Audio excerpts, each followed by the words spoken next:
Welcome back viewers, ladies, gentlemen, non-binaries and anyone with ears or other sound detection organs. Hope you enjoy. We are continuing with Chaos and Mayhem written by Lord Henry 7878. There is a link to the playlist in the doobly-doo. Chaos and Mayhem, a sexy space babes story part 17. The helicopter shook and shuddered as the Shilvati laser bolts thudded off the hull. Not that thud was the right word. The bolts were massless, but you get the point.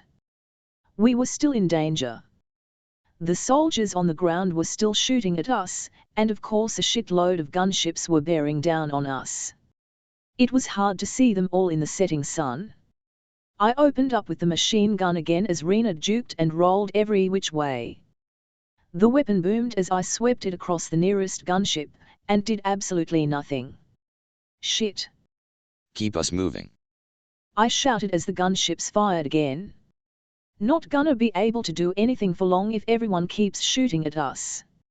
Rena Dushar snapped as he swerved, narrowly avoiding the pencil-thin beams. One shot through the cabin, narrowly missing my head. Rena pulled up sharply, and I nearly fell back in the cabin as the chopper shot upwards. The gunship followed, but that thing was built for air-to-ground combat. It lagged behind. That must have been what Renard wanted. He angled the chopper down.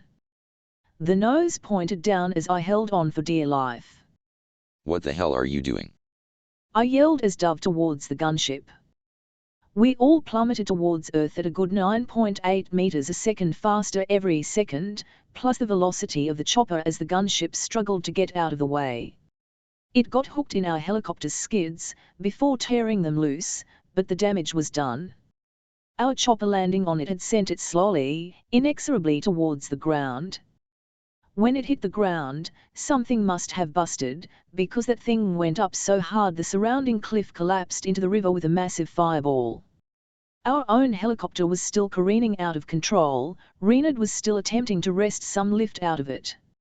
In the meantime, we were 6 feet above the ground, and beelining towards some Shilvati Marines on the hill shooting down at the inmates. They turned to run, but it was too late. Renard, I yelled. what the hell are you?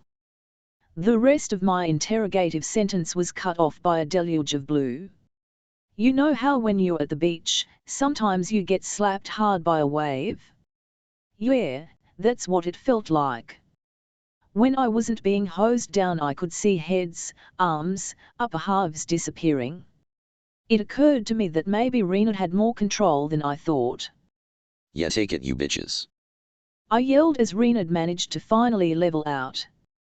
The hill was just painted blue with shill blood. Mr. Steinberg. Tid havin', motherfucking, tidda-sucking. I opened fire again, cutting down the survivors. In the river valley, the fighting had broken down into brawls between the prisoners and guards. On the horizon more landing craft could be seen in the distance. Took them long enough. Jeff yelled over the noise. Mr. Steinberg. Two bald, sack-smelling bitches. Mr. Steinberg. Renard yelled. Please kindly shut up. I cooled it as something exploded against us, sending us spinning again. Hold on to something. Renard yelled as the chopper spun towards the ground. I jumped for it and rolled. The chopper was only a few feet above the ground at this point. It turned out that a helicopter crashing is really loud and dangerous. I was lucky I'd fallen to the ground when I jumped. A piece of the blade sailed inches over my head, burying itself in a tree. I got to my feet, running towards the crash. Even from here, I could see Renard was dying, with a piece of metal through his chest.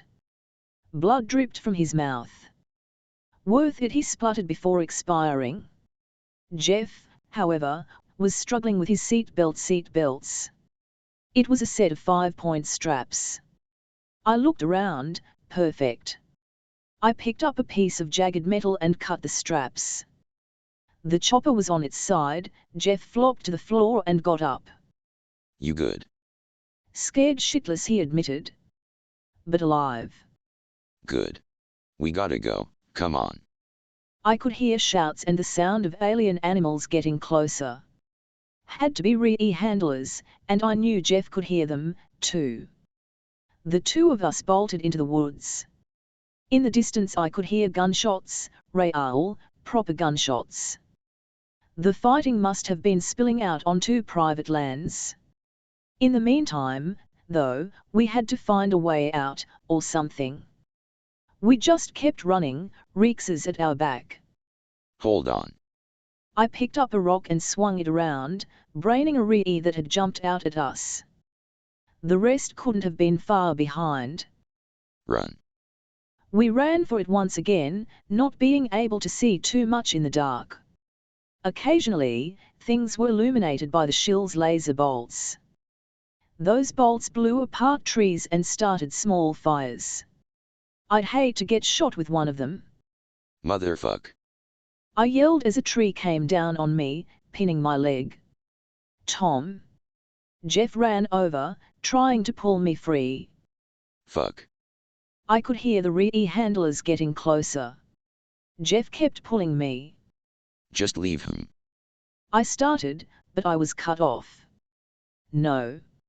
Jeff looked a little crazy as a Ree burst out of the underbrush. He just grabbed it and I couldn't believe my eyes. Sweet, kind, Jeff yelled angrily as he wrapped his legs around the neck and pulled its head off. I could hear the handler yelling something as Jeff hooked his hands under the tree and, with another yell, pulled it off me. Hysterical strength for the win. I crawled out as an actual gunshot rang out. I'd forgotten the re-handlers carried actual shotties. The only thing that stopped me looking around for the source was that it was oddly high-pitched, and probably alien. We soon made it to the riverbank.